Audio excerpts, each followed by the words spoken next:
کفر کے بعد سب سے بڑا گناہ کسی کا دل دکھانا ہے، چاہے مومن کا ہو یا کافر کا۔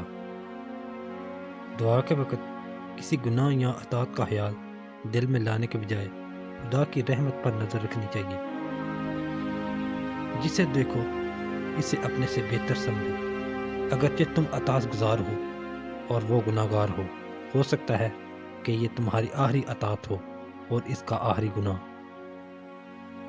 اگر کسی نے تیری ایذا کے لیے راستے میں کانٹے رکھے ہیں تو تو اسے راستے سے ہٹا دے، اور اگر تو نے بھی اس کے جواب میں اس کے راستے میں کانٹے رکھے تو پھر دنیا میں کانٹے ہی کانٹے ہو جائیں گے۔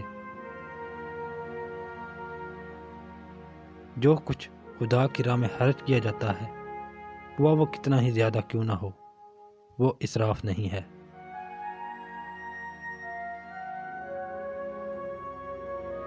برا کہنا برا ہے، لیکن برا چاہنا اس سے بدتر ہے۔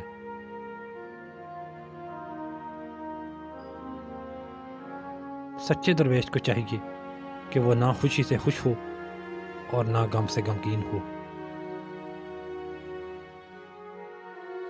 فقیر بادشاہوں کے دربار میں نہیں جایا کرتے۔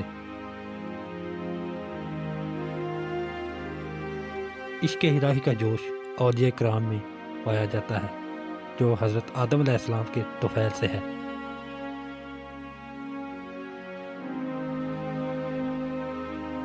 اللہ تعالیٰ جب کسی سے محبت کرتا ہے تو وہ عارضی نہیں ہوتی، وہ اس محبت کے عالم میں وہ جو کچھ بھی عطا کرتا ہے وہ دائمی ہوتا ہے۔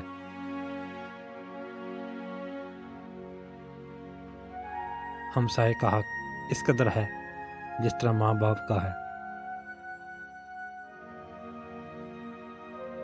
اولیاء اللہ کا عشق ان کی عقل پر غالب ہوتا ہے۔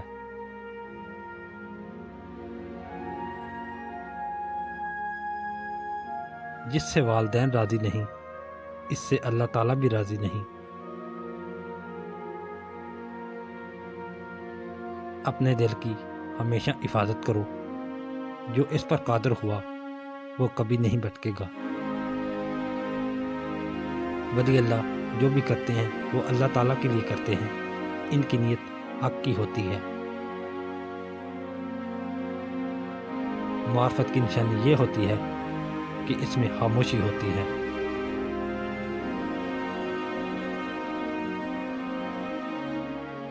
جس نے بزرگوں اور صالح لوگوں کی صحبت اختیار کی، اس کے دل میں خدا کی محبت پیدا ہو جاتی ہے۔